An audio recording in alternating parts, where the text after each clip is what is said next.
Thunk.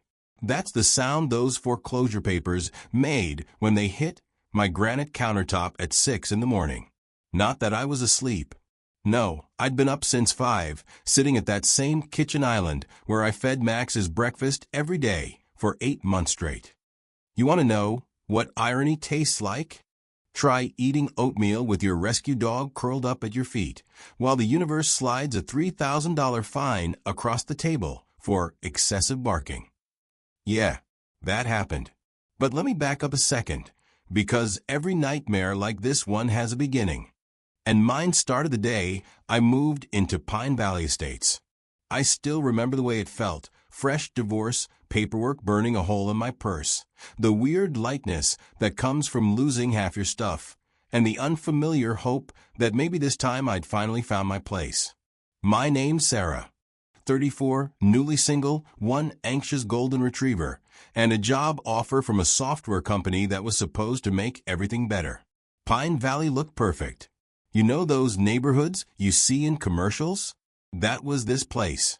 47 nearly identical houses, lined up in neat rows, each with its own patch of perfectly green grass, stone mailbox, and at least one SUV in the driveway. The kind of suburb where community means everyone waves, but nobody actually knows each other's name. It even smelled new, fresh mulch, chemical lawn treatments, and that sharp scent you only get from a homeowners association desperate to keep up appearances. The HOA here? $300 a month for premium lifestyle maintenance. I didn't know what that meant. I just knew it sounded official. And I was exhausted. All I wanted was some peace. Max, my dog, was the only real reason I'd picked Pine Valley. The listing said pet-friendly. The yard was fenced, big enough for fetch, and I had this fantasy that a stable address might help him recover. Because, if I'm honest, Max wasn't doing great. He'd been left at the shelter twice. He shook every time I grabbed my keys. Even the mailman made him jump. But here's the thing about new beginnings. They only last until you meet your first neighbor. For me, that was Patricia Henderson. Pat, 52 years old, retired bank manager, president of the Pine Valley HOA, and the undisputed queen of the corner lot. You ever meet someone and just know instantly that you'll never be friends? That was Pat. The first time she knocked on my door, Max had been barking for maybe 20 minutes while I ran to the grocery store. Nothing crazy, just the usual please don't leave me panic. I opened the door, and there she was, clipboard in one hand, poodles on matching leashes in the other, her hair sprayed into a helmet that looked ready for battle. Some of us work hard to maintain property values here, she said. Her voice was sharp, but it was the perfume that nearly knocked me out, a mix of gardenia and aerosol hairspray that could have cleared a small room. She handed me a piece of paper. Noise violation. Your dog was disturbing the peace. This is your official warning. I tried to explain. Really, I did. About the shelter, the anxiety, the fact that we'd just started with a trainer. She smiled, thin-lipped, pen tapping the clipboard like a judge tapping a gavel. Rules are rules, dear. We all have to make sacrifices for the greater good. Then she turned and marched away, those poodles following in perfect step. I should have known that was just the start. Week 1, written warning. Week 2, thunderstorm rolls through, Max barks, and I find another bright yellow notice taped to my front door. Week 3, $500 fine for a repeat offense. Pat, it turned out, had been keeping records. Decibel readings, timestamps, even photos of Max looking guilty through the window. She was building a case, one spreadsheet cell at a time. Meanwhile, the neighborhood started to shift. Tom, the retired firefighter next door, gave me apologetic looks over the fence. He whispered stories about how Pat fined him $200 for hanging his American flag 2 inches too low. Janet, across the street, kept her garden gnomes hidden in the garage because Pat said they violated architectural harmony standards. There was a secret text chain, Pine Valley Resistance, where neighbors warned each other when Pat was on the prowl. You know what I didn't know? And what Pat definitely didn't know, my grandfather had just passed away 3 months before. Grandpa Joe, old school loyal wildcatter. He left me mineral rights out in West Texas. Stuff that sounded like monopoly money until a lawyer called to say the new fracking techniques made those dusty fields worth real cash. $2,300,000. I was still wrapping my head around it, sitting at this counter every night, drinking bitter coffee at 2 a.m., reading HOA bylaws, wondering how on earth I'd fight back. Max felt my stress. Even when he started getting better, he'd freeze when he heard Pat's heels click down the sidewalk, those shoes announcing her like a warning bell. And that's when it hit me. This wasn't just one woman with a clipboard. This was about people who use tiny amounts of power to make other people miserable. Bullies hiding behind rules. And sometimes, if you're lucky, the universe gives you the perfect tools to fight back. But that fight? Oh, it was just getting started. 2 weeks after the $500 fine, things got weird. One morning, I'm out walking Max, trying to clear my head, when I spot something new in Pat's backyard. Mounted right on her side of the fence, pointed straight at my house, a sound monitoring device. Not the kind you'd download on your phone. No, this was the kind of industrial-grade mic you'd see at a construction site. I actually laughed out loud. Was she running a surveillance operation, or was this a friendly reminder to keep my windows closed? The next morning, it escalated again.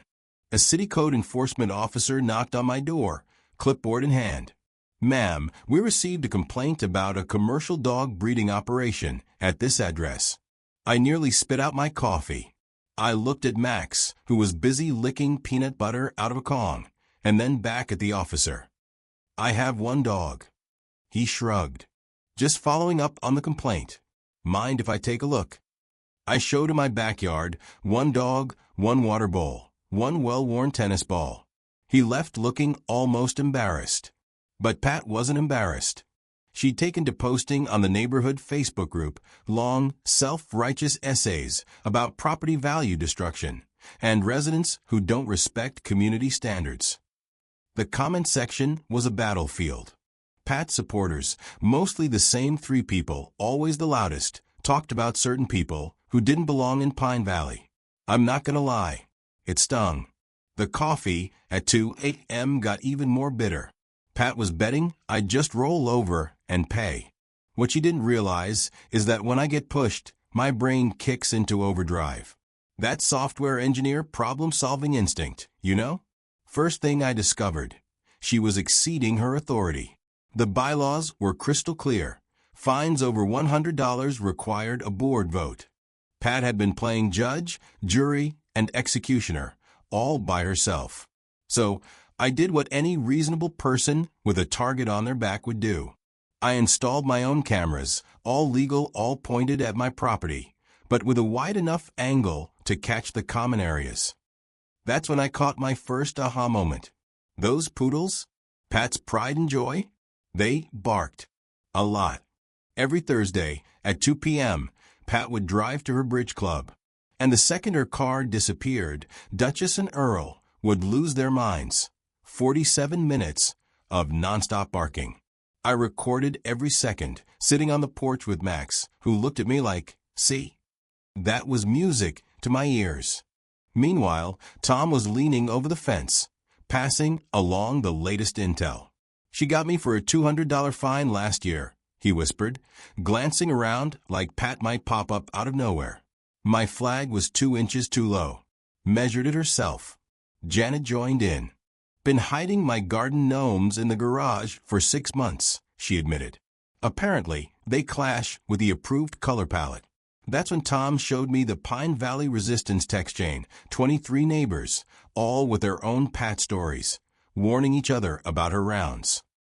Mrs. Chun at the end of the street, fined for her rose bushes being the wrong shade of pink. That's when something in me snapped.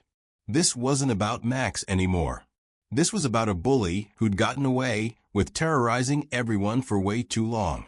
So, I started documenting everything. Every notice, every interaction, every time Pat so much as looked at my house funny. I built a spreadsheet, timestamps, photos, audio files.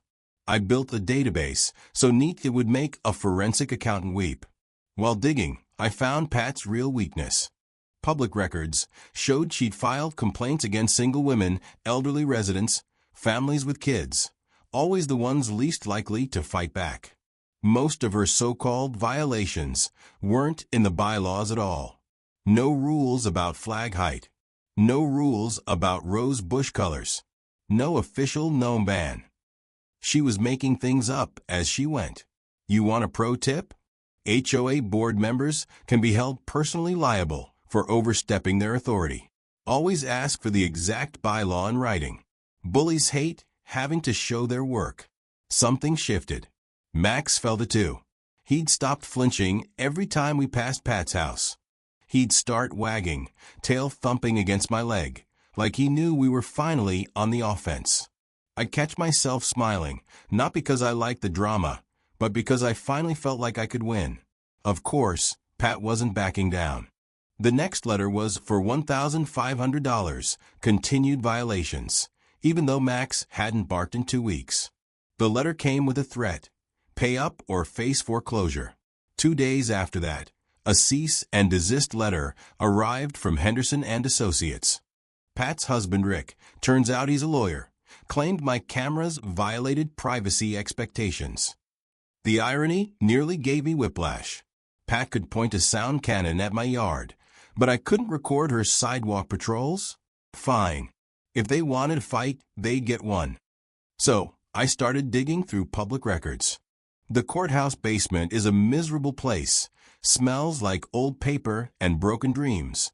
But after 3 hours of cross-eyed searching, I hit gold. Rick Henderson isn't just Pat's husband. He's the city planning commissioner, the same commission that approves HOA enforcement actions, the same group that rubber stamps code violation complaints. If you're hearing alarm bells, you should. Then I requested a full HOA financial audit, something every homeowner can do, by law. The board had 30 days to comply. When those books showed up, I nearly dropped them. $47,000 in unaccounted administrative fees. The landscaping contract? $8,000 a month. Turns out the landscaping company was owned by Pat's brother-in-law. I built a second spreadsheet tracing every payment, every vendor. Kickbacks, inflated invoices, family business deals. Pat had turned the HOA into her personal piggy bank. And just when I thought she couldn't get any bolder, Pat called animal control. Said Max was vicious. The officer, Martinez, spent 10 minutes letting Max lick his boots, and then laughed out loud. "Ma'am, I've seen vicious dogs. This guy would apologize for wagging his tail too loud." That night, the Pine Valley resistance was buzzing. Tom did some research. Pat was forced out of her bank job for irregular loan practices. Janet's ex-husband, Mike, the journalist, started making calls. Pat's entire career was a trail of bending rules for her own benefit. Mrs. Chun, retired accountant, offered to help. "This is classic small-scale embezzlement," she said at our secret garage meeting. "Family business favoritism, too. Happens more than you'd think in HOAs." But the real plot twist? That came when my phone rang. Grandpa Joe's lawyer, with news that changed everything. "Miss Thompson, those old oil leases your grandfather left you? They're worth $2.3 million. In today's market." I nearly dropped the phone. Suddenly, I wasn't just fighting for my house. I was holding all the cards. I didn't sleep that night. Not really. I just lay there, staring at the ceiling, Max curled against my legs, his breathing slow and steady. That phone call kept replaying in my head. $2.3 million. Mineral rights. Under my feet. Under Pat's house. Under the whole damn subdivision. I remember whispering, "Okay, what do I do now?" like the ceiling might answer back. Because here's the truth. You don't immediately feel powerful when you realize you have leverage. You feel scared. You feel heavy. You start thinking about all the ways you could screw it up. I kept asking myself if I even wanted to fight anymore. I was tired. Bone tired. The kind of tired that sinks into your shoulders and doesn't leave. And then Pat escalated. The sheriff's notice showed up taped to my front door on a Tuesday morning. 6 a.m. again. Same countertop. Same spot where Max waited for breakfast. Formal foreclosure proceedings. $3,000 in accumulated fines. 60 days to pay, or my house would be auctioned off. March 15th. She'd even circled the date in red ink. I sat on the floor and cried. Ugly cried. The paper felt rough in my hands, like it was scraping my skin. And for about 10 minutes, just 10, I seriously thought about giving Max up. I hated myself for even thinking it, but that's how fear works.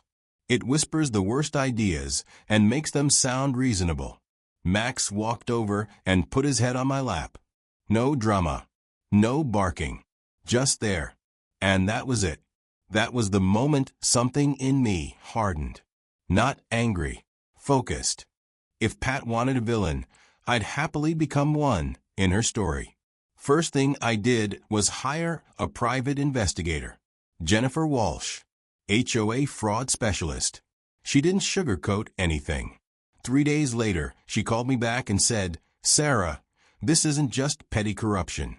It's systematic." Pat had been targeting the same kinds of people since day one: single women, elderly residents, minorities. 7 foreclosure attempts in 3 years. 5 single women. 1 elderly Hispanic man. 1 young black family. All forced to sell below market value. Guess who bought those houses? Henderson Development Group. Pat's family business. I remember sitting there, phone pressed to my ear, feeling sick. This wasn't about barking dogs. This was a machine. And I'd just gotten caught in it. Then Jennifer dropped the real bomb. My grandfather's mineral rights extended under the entire Pine Valley development.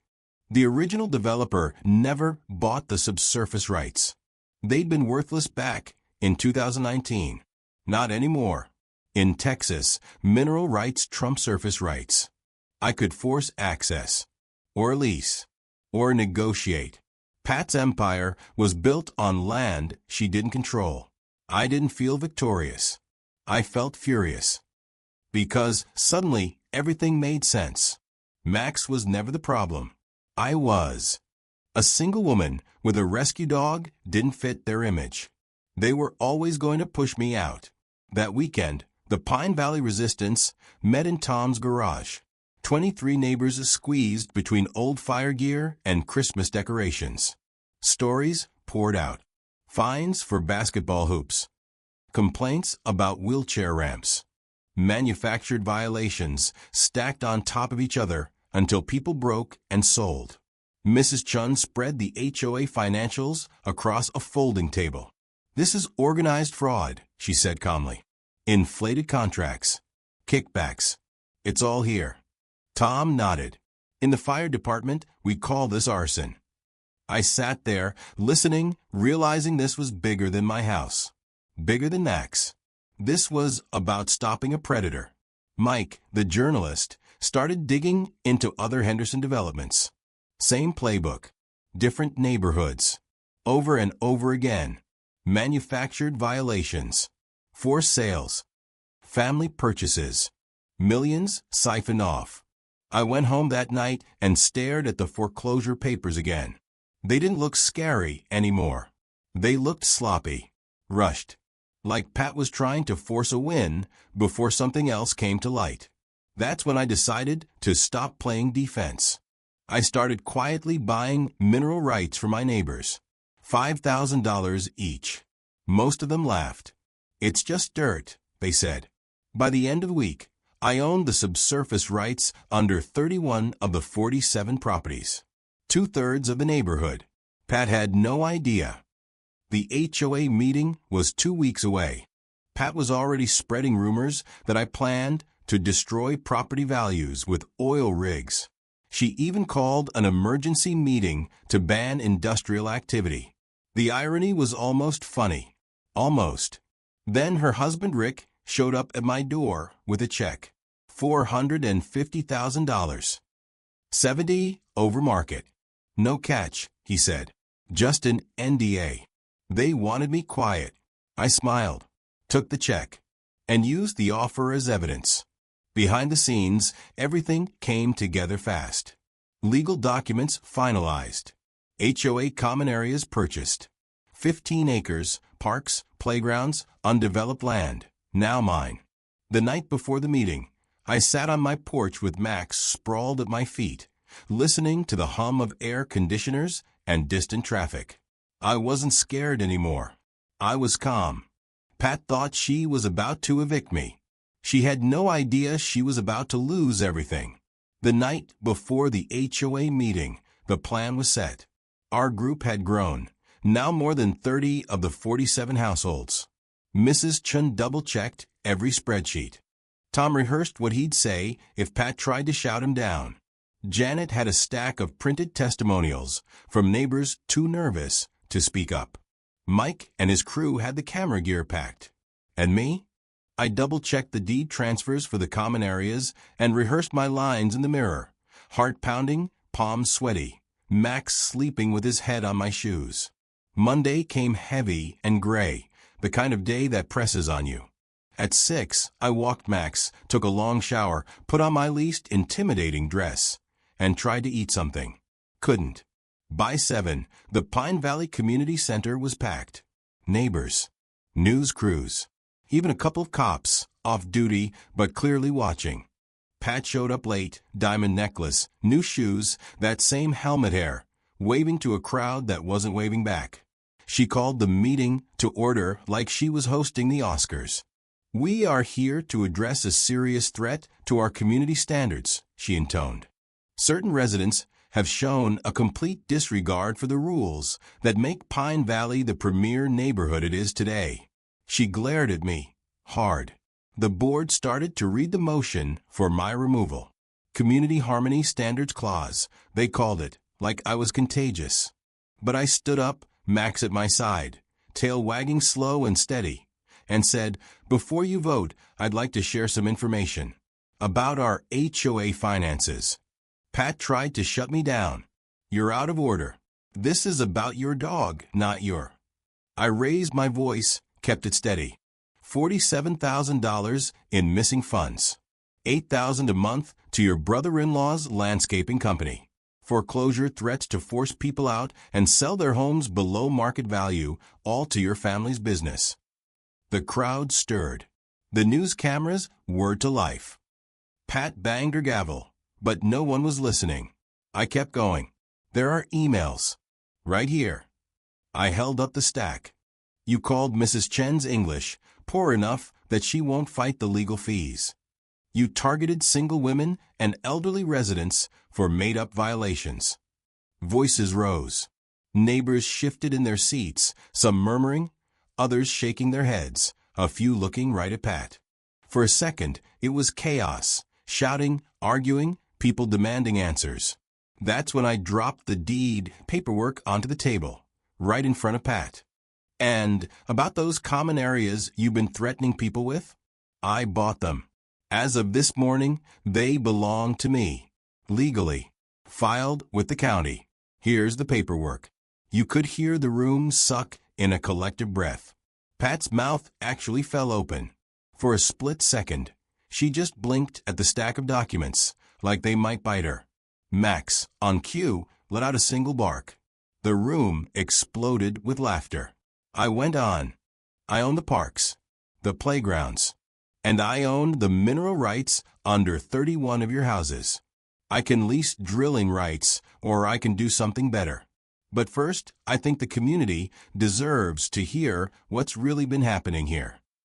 That was the cue for Maria, who stood up and spoke in a shaky voice about being fined $800 for letting her teenage son play basketball in the driveway after 6. David Kim described the fight to get a wheelchair ramp approved for his mother. Testimony after testimony, people finding their courage in numbers. Mrs. Chun projected the financials on the wall. Payments, contracts, missing funds. "This is theft," she said, voice strong, "from your own neighbors." Tom got up, arms crossed. "Pat, you told me the flag was about patriotism. You never once said it was about getting me to move. Pat tried to recover. These are lies. Slander. Coordinated attacks by people who can't follow rules. She pointed at me. She's the problem. She wants to drill oil wells in a residential neighborhood. I smiled. Actually, Pat, I'm not drilling anything. I'm converting the common areas into a sanctuary. For rescue dogs. 15 acres. Off-leash. Training and therapy programs. Something this neighborhood can be proud of, for once. The applause started in the back, then spread until everyone but Pat's closest supporters were on their feet. For once, she looked small. Lost. But it wasn't over. Not yet. Law enforcement stepped in then, Detective Williams, who'd been quietly collecting evidence for months. Ms. Henderson, we have some questions about your handling of HOA funds and property transfers. The news crews surged forward. Pat's husband tried to slip out the side door, but Mike's camera guy blocked him. The image of a city commissioner ducking the press? Priceless. As officers led Pat out, the last thing she saw was Max, surrounded by a dozen laughing kids, tail wagging, as if he knew he'd just won the biggest game of fetch of his life. The meeting didn't end with a fairy tale. No one cheered as Pat left in handcuffs. Mostly, there was just a heavy, exhausted silence. Relief, maybe. Or the realization that the real work was just beginning. I walked home in the dark, Max trotting beside me, both of us tired. But, for the first time since I moved in, hopeful. 6 months went by in a blur. It was like waking up from a long, bad dream and realizing there was real sunlight outside for the first time in ages. The transformation in Pine Valley wasn't instant, but it was real, and you could feel it on your skin. The day after the meeting, a handful of us started cleaning out the old community center.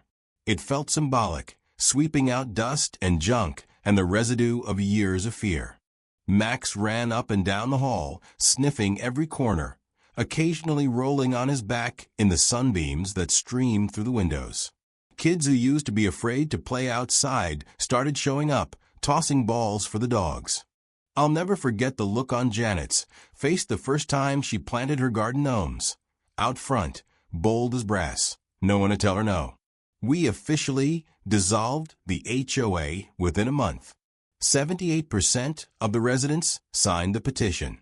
The Pine Valley Housing Cooperative took its place, a new system, designed by all of us, run for all of us. No more secret meetings. No more fines for nonsense. Every dollar of the old monthly fee, still $300, but now voluntary, went into a transparent fund for actual community improvements. Patricia Henderson was convicted on charges of embezzlement, fraud, and conspiracy to commit real estate theft. She got 3 years in state prison, plus 200 hours of community service. Guess what the judge picked for her service? Cleaning up after dogs at the sanctuary. There was something almost poetic about watching Pat, in her designer sweats, trailing a pooper scooper behind 47 rescue mutts. Golden retriever first stuck to her shoes. You couldn't write better irony. Her husband, Rick, lost his seat on the planning commission. The house on the corner lot sold, ironically, for less than it was worth, the same way they'd forced so many others to sell. The proceeds went to restitution for Pat's victims. But the real magic was in what grew out of the wreckage. The Pine Valley Dog Sanctuary opened that spring, 15 acres of rolling grass and shade trees, divided into play yards, training pens, and quiet spaces for the nervous ones. Max was the unofficial mayor. He'd run from group to group, making sure everyone was included. Rosie, Tom's beagle, became his best friend. There was a whole pack, retrievers, mutts, a couple of dachshunds with attitudes bigger than their bodies. The sanctuary wasn't just for dogs, though. We started therapy programs for trauma survivors, using the rescue animals as partners. Local kids volunteered after school, learning about empathy and responsibility. The community college set up a training program for animal behavior certification. Our little park became an accredited learning center. Janet's garden gnomes became a tourist attraction. The whimsical garden walk, we called it, drawing visitors from 3 counties. Every new family that moved in was welcomed, not with a list of rules, but with a neighborhood cookout and an invitation to join the next Sanctuary Volunteer Day. The smell of barbecue replaced the old chemical tang of lawn spray. Property values didn't tank. They went up. Turns out people want to live in neighborhoods where they aren't policed for every little thing. 12 new families moved in that first year, drawn by our reputation as a pet-inclusive cooperative. The local paper ran a story, then the state news.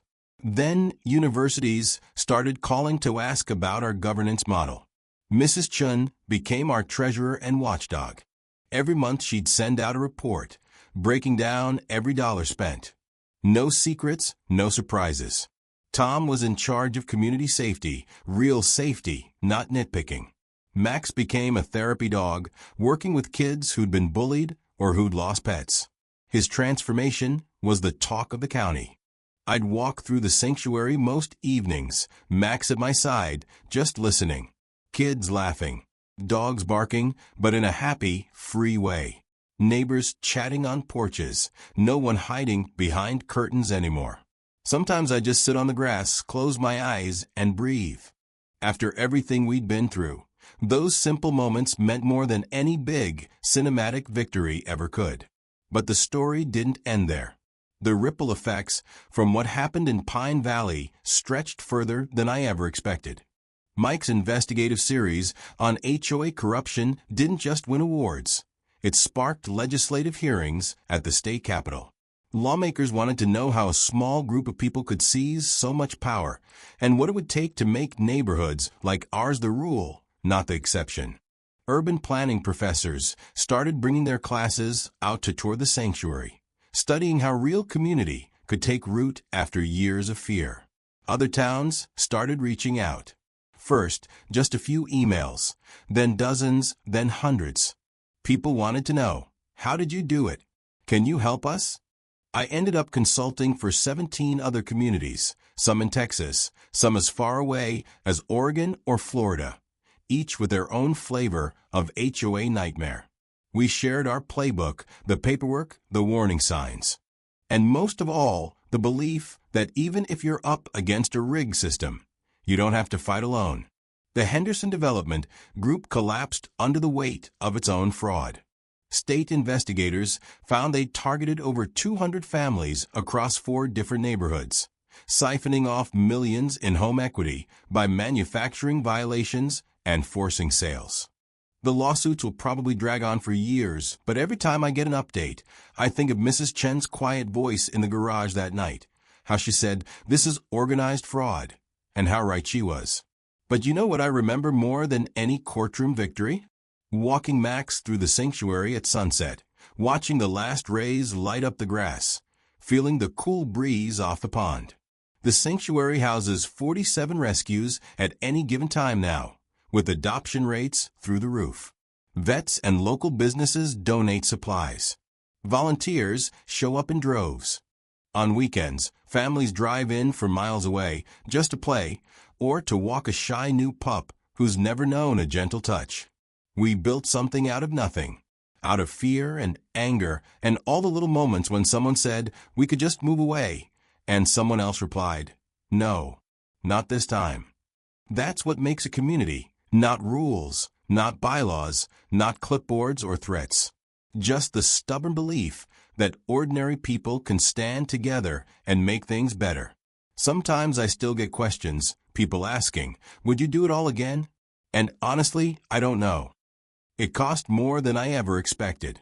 The stress, the sleepless nights, the friendships tested, the months when I really thought about giving up. There are scars, visible and not. But then I look at Max, once a trembling, anxious mess, now the happiest, sunniest soul in the world. I see Janet's garden gnomes lined up like a row of defiant soldiers. I see Tom and Rosie running free. I see kids growing up in a place where no one's measuring their grass with a ruler. If you're sitting at your kitchen table right now, staring at another threatening letter, or a fine for something ridiculous, or just a creeping dread that someone in power wants you gone. Don't give them that satisfaction. Find your people. Document everything. Demand transparency. Stand up even when your voice shakes. And remember, bullies always underestimate the quiet ones. That's their first mistake. And hey, if you're ever in Texas, swing by Pine Valley. We'll save you a plate at the next cookout. Max will bring you a tennis ball. And if you've got a rescue pup of your own, even better. This place was built for folks like us. If you've got your own HOA nightmare, or just a story about standing up to a bully, drop it in the comments below. I read every single one. Maybe next time, I'll tell you how I turned my neighbor's noise complaint into a $50,000 lawsuit win. Sometimes, the little guy really does get the last word.